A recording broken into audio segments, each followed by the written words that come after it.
아멘. 네, 제가 이렇게 또 올라온 거 보니까 또 이제 한 달이 지난 것 같습니다. 네.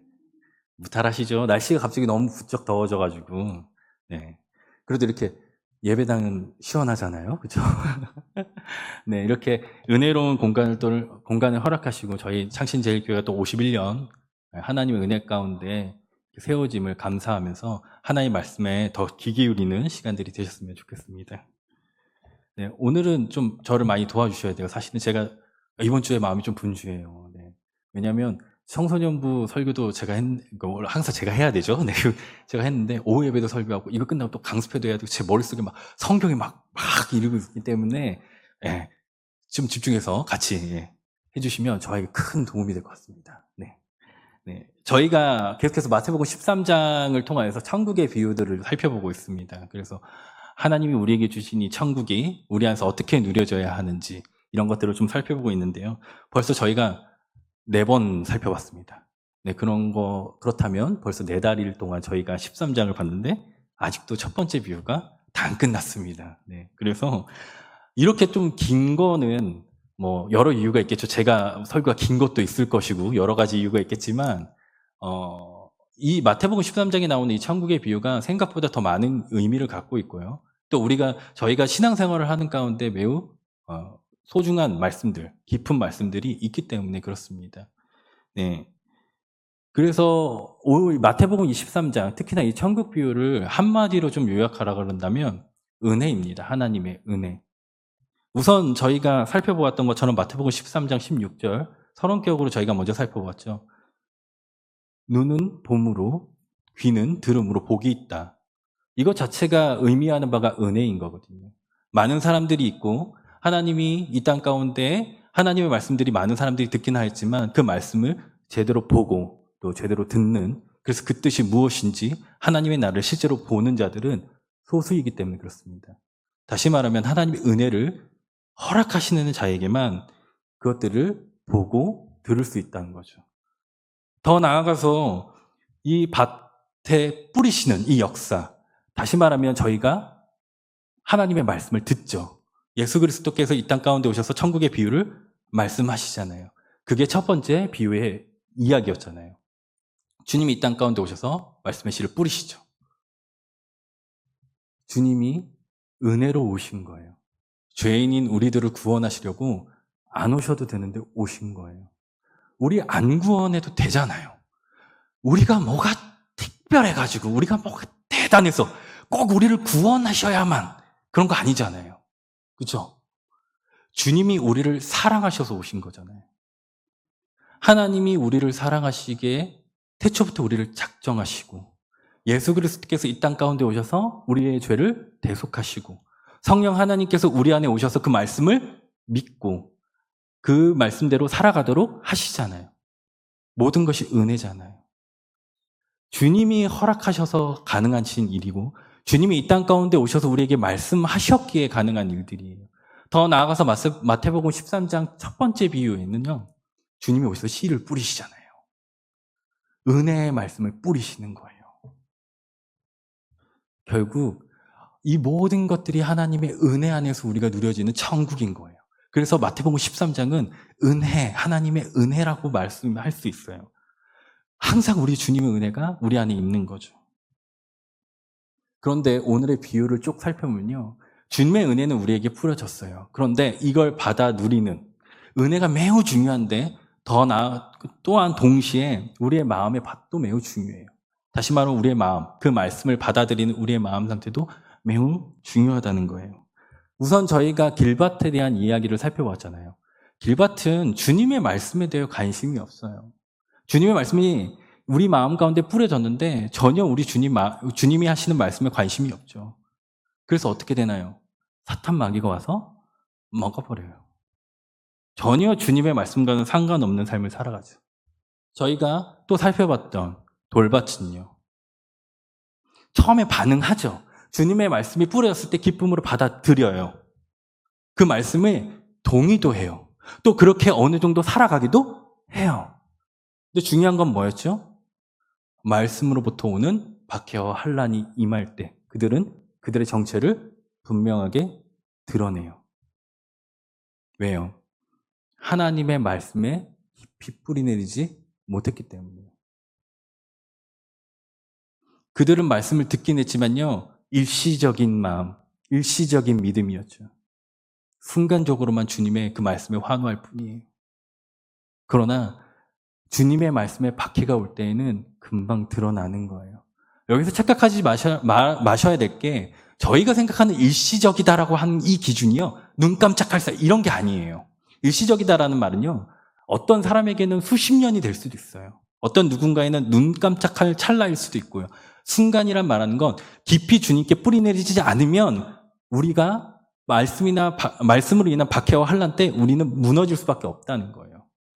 그래서 우리의 마음이 잘 귀경돼야 되는 거예요. 돌밭과 같으면 주님의 말씀이 뿌리내리지 못하는 거죠.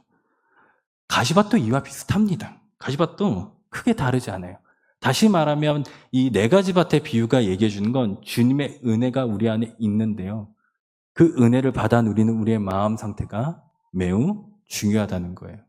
그래서 우리의 마음을 항상 돌아봐야 되는 거예요.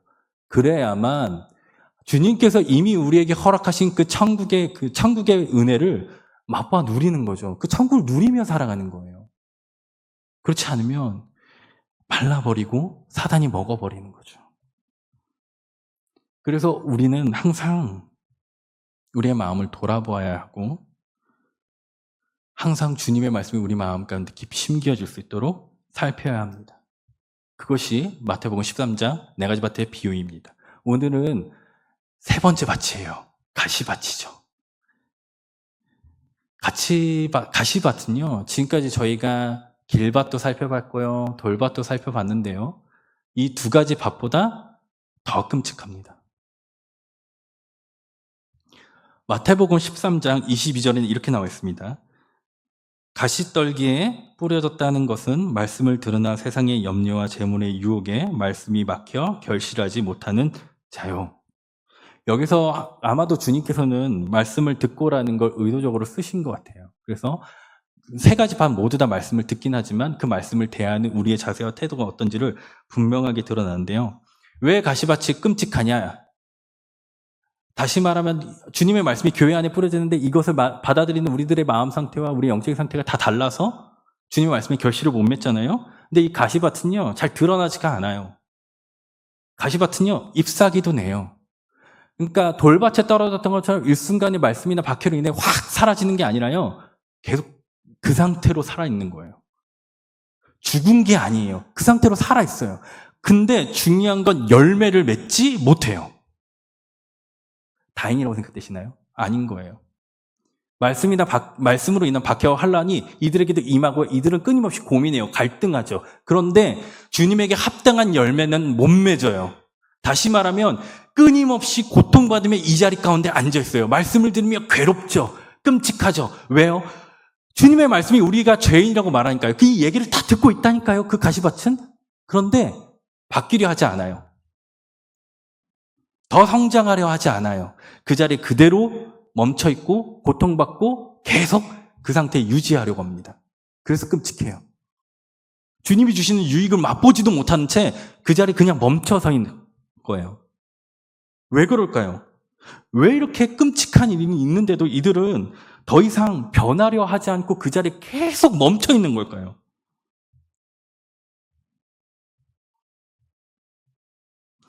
오늘의 본문은 이것을 두 가지로 표현합니다. 아마도 더 많을 거예요. 근데 아마 주님이 말씀하신 거 이 두 가지는요, 아마 우리 인생에 가장 민감하게 반응하는, 성장을 막는 이유이기 때문에 아마 쓰셨을 것 같아요. 첫 번째가 뭐냐면요, 세상의 염려입니다. 그리고 두 번째는요, 재물의 유혹입니다. 자, 세상의 염려, 이건요, 세상의 근심과 걱정이에요. 한번 제가 성도님들한테 여쭤볼까요? 근심과 걱정, 염려가 없으신가요? 있으시죠? 모두가 다 있을 거예요. 근심과 염려가 없는 사람이 어디 있어요? 왜냐면요, 우리 주님도 염려하고 근심하시고 걱정하셨거든요? 대표적으로 언제 그게 드러나시는지 아시나요? 언제실 것 같아요? 예? 뭐라고요? 잘 안 들려요. 왜? 십자가 달리시기 전날. 네. 겟세마네 동산에서. 근심하시죠.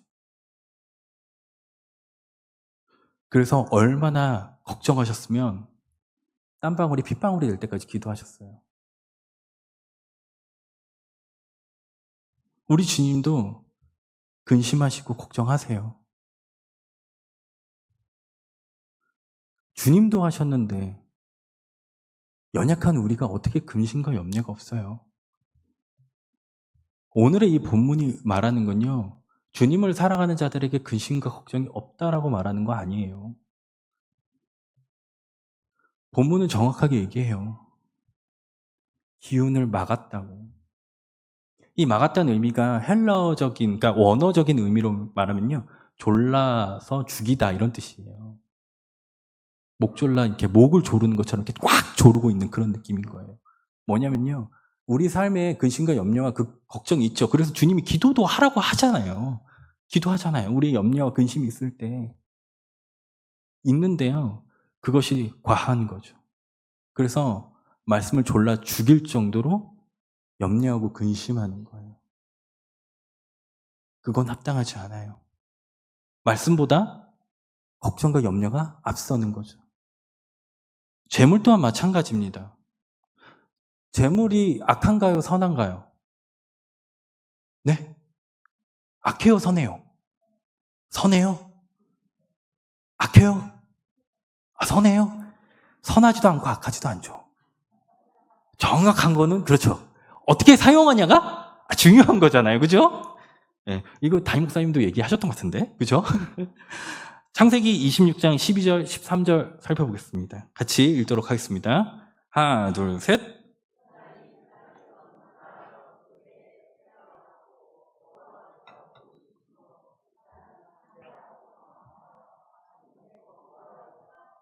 네. 주님이 지금 뭘 허락했어요, 이삭한테? 네, 재산을 허락하셨어요. 그죠? 100배의 소출을 걷어들이잖아요? 그러면 이게 물질이 악하면 우리 주님 악한 거잖아요. 네? 주님이 주신 거잖아요. 그러면 재물은 선해요, 안 해? 부자가 천국 가는 거 얼마큼 힘들다고요? 예. 그 뭐예요? 재물은 선한 거예요? 악한 거예요? 선하기도 하고 악하기도 하죠. 어떻게 사용하냐가 중요한 거예요. 오늘 이삭은요, 하나님의 은혜를 받은 자로서의 증표로서 하나님이 물질을 허락하세요. 재물을 허락하신다고요. 다시 말하면요, 주님의 은혜가 핵심인 거예요. 왜냐하면 그러니까 이삭이 정말 값진 건 은혜를 받았기 때문에 결과물로서 재물을 받은 거잖아요. 이건 증표예요, 증표. 그러니까 이거 없어도요, 이삭은 행복했어요. 왜냐하면 주님의 은혜를 경험했으니까요. 근데 우리의 그러니까 우리가 은혜 받았음을 더 확증해 주는 거죠. 너가 내 사랑을 받고 있어라는 증거로서 재물을 허락하신 거예요. 그러니까 주님은 이것을 선하게 사용하는 거죠. 문제는 그러면 본문이 말하는 이 재물의 유혹이 뭐냐면요, 주님의 은혜보다 앞서는 거죠. 주님의 말씀보다 앞서는 거예요. 이게 뭘 의미하냐면요, 이런 겁니다. 이스라엘 백성들은 하나님에게 특별한 교육을 받은 민족이었어요. 애굽에 나왔죠. 광야를 40년 동안 돌았어요. 광야가 그러니까 뭘 의미하나요? 광야는요, 사람이 살 수 없는 곳이에요. 왜요? 아무것도 없기 때문에 그래요. 거기는 사람이 살 수가 없어요. 아무것도 없기 때문에요. 근데 이스라엘 백성들이 그곳에서 경험을 하죠.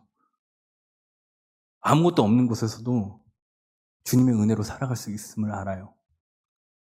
먹을 것이 없던 그곳에 주님이 은혜를 허락하세요. 그랬더니 뭐가 나와요? 만나와 메추라기가 나와요. 어디로 가야 할지 모르는 길을 하나님이 기둥과 불기둥으로 인도하셔요. 성경에는 옷도 헤어지지 않았대요. 이스라엘 백성들은 하나님 앞에 교육을 받았어요. 우리가 살고 죽는 것,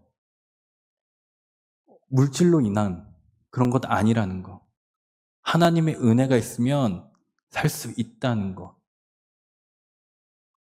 그 많은 민족이 광야에서 살았다니까요. 그래서 이스라엘 백성들이 광야 40년을 돌아서 하나님의 약속의 땅인 가나안 땅에 들어가요. 그런데 문제는 그 다음이에요. 가나안 땅에 들어서 어떻게 됐나요, 이스라엘 백성? 망했어요. 북이스라엘은요, 아수르한테 망했고요. 남유다는요, 바벨론한테 망했어요. 뭘 의미하는 줄 아시나요? 아무것도 없던 가나안 땅에서는 하나님의 은혜를 경험했다니까요. 근데 오히려 하나님이 약속하신 가나안 땅에서 이들은 망했어요. 가나안 땅에 들어갔더니 과연 젖과 꿀이 흘렀어요. 아무것도 없던 광야보다 뭔가 농작물이 거두어들였거든요. 그랬더니 이들이 뭐래요? 농사를 지으면서 하나님을 섬기는데 하나님만 섬기지 않고요. 우상도 섬겼어요. 왜 그랬냐면요. 이스라엘 백성들이 가나안 땅에 들어가 봤거든요. 자신들은 농사를 지어본 적이 없어요. 보니까 가나안 이 민족들이 우상을 섬기는 거예요. 그것도 같이 따라 하는 거예요.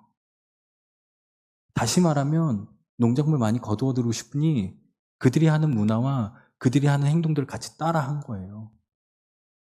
아무것도 없던 곳에서는 하나님의 은혜로만 살았던 그 민족이 하나님의 축복의 땅인 가나안 땅에 들어가서는 하나님이 하지 말라는 일을 했어요. 하나님의 말씀보다, 하나님의 법보다 우선되는 것들을 따라서 행동하기 시작했어요. 결과가 어떻게 했냐면요. 그들이 망했어요. 재물의 유혹에 그들은 이겨내지 못했던 거예요. 우리의 모습은요? 이게 우리에게 보여주는 시사하는 바가 매우 커요. 저희 지금 어디에 있나요? 교회에 있어요. 교회에 있잖아요. 이스라엘 민족도 가나안 땅에 들어서 하나님 안 섬긴 적 없어요. 우상과 같이 섬겼죠. 다시 말하면 우리가 여기 앉아있긴 하나 주님의 말씀을 듣고 헌신하고 봉사하긴 하나 우리가 우상과 겸하여 하나님을 섬기는 걸 수 있어요. 이게 재물의 유혹으로 넘어가는 거예요. 재물을 사랑하는 거예요. 염려와 근심이 주님의 말씀보다 앞서는 거예요.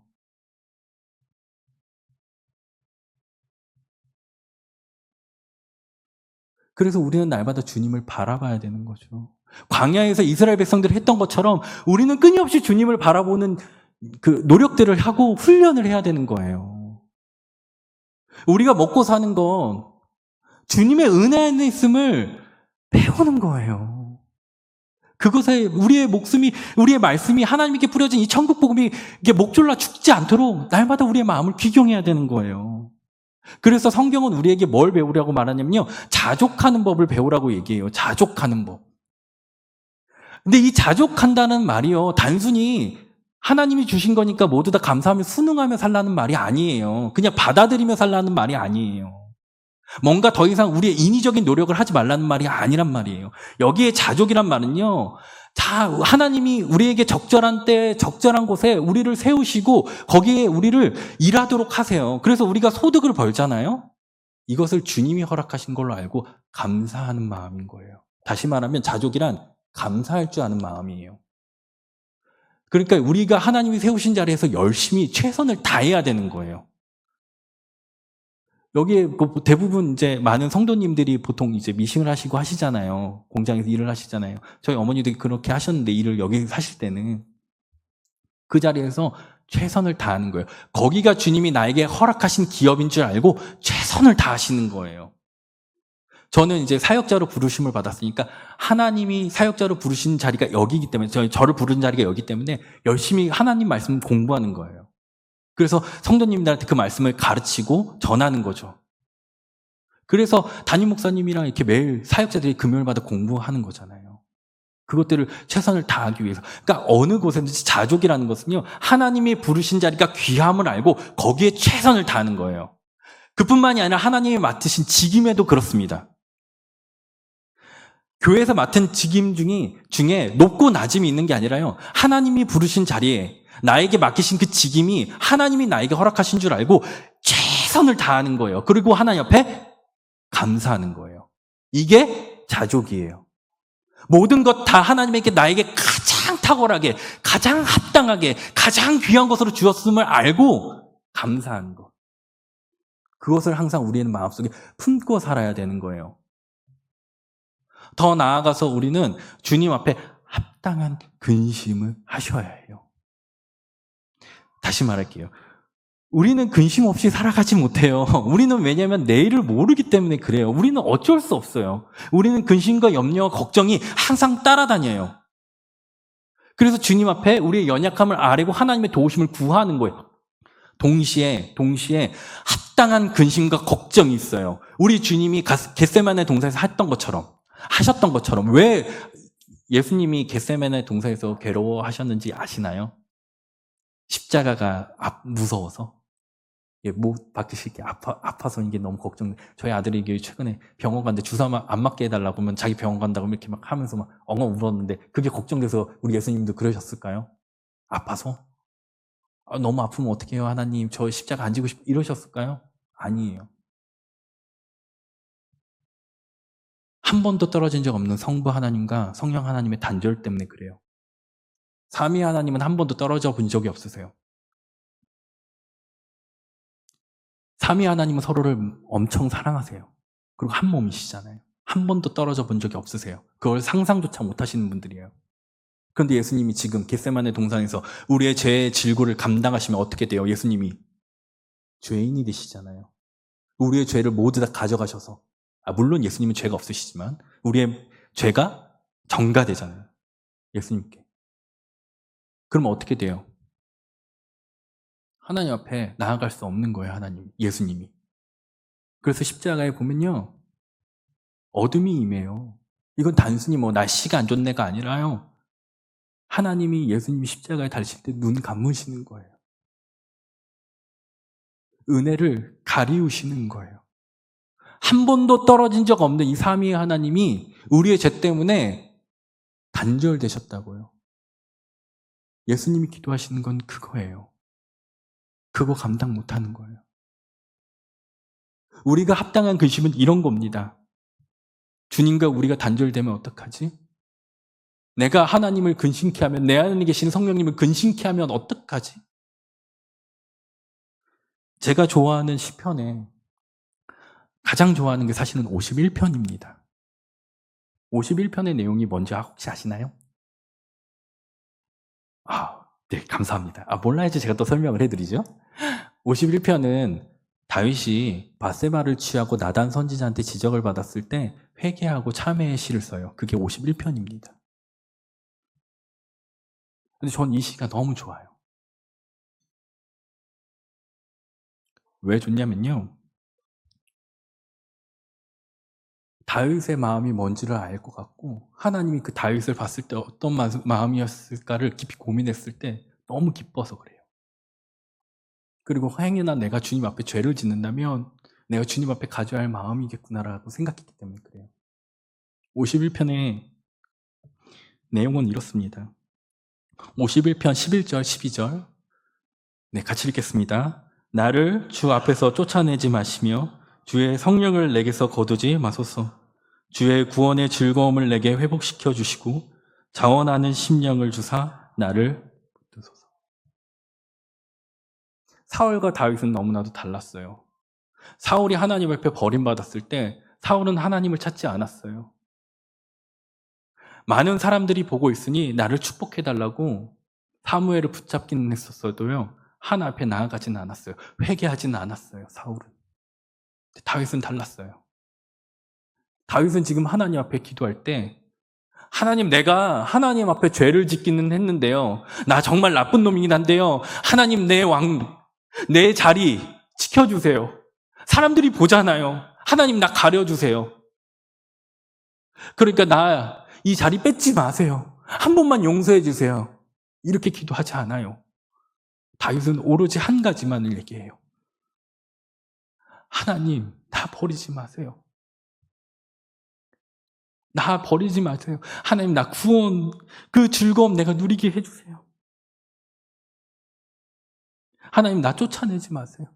성령 거두어가지 마세요. 나 하나님과 함께하고 싶어요. 나 하나님과 교제하고 싶어요. 하나님, 그러니 나를 좀 용서해 주세요. 다윗은 이렇게 기도해요.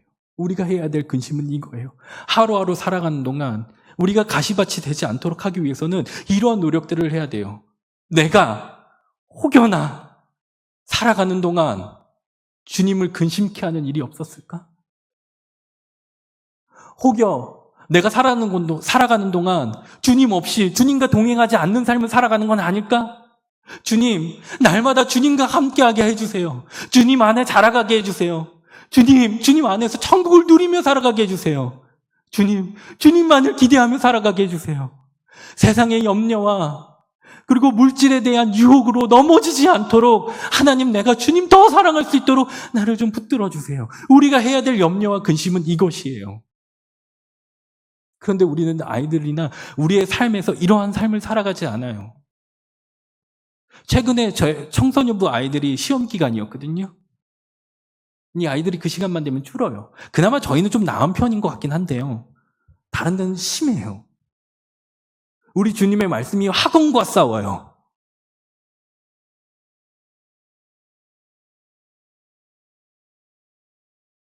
왜 그렇게 열심히 노력하는 걸까요? 청년들도 마찬가지예요. 제가 전에 있던 교회 청년 선생님이 이런 말을 했어요. 전도사님, 저 이번 주에 교회 못 나와요. 왜 못 나와요? 그랬더니, 저 토익 시험 보러 가야 돼요.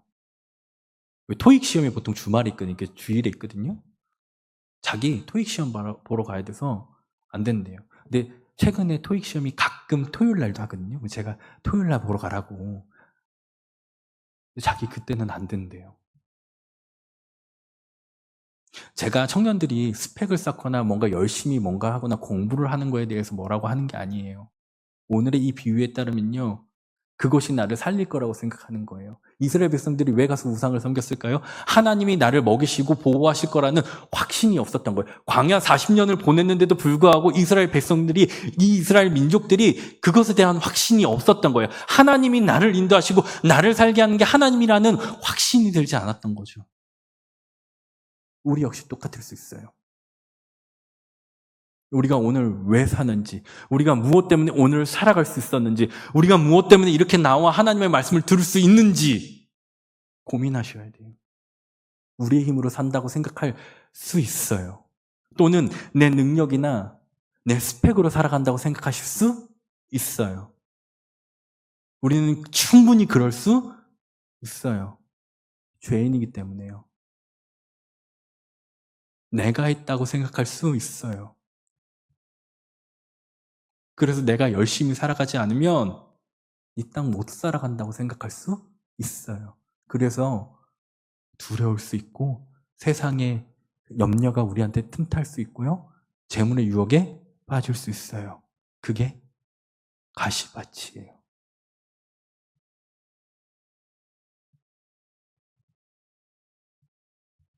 천국을 누린다는 건 주님의 통치를 받는 것이고, 천국을 누린다는 것은 하나님의 말씀으로 기뻐하는 자들이고, 하나님이 우리를 구원하셨다는 것에 하나님을 찬양하는 곳이에요.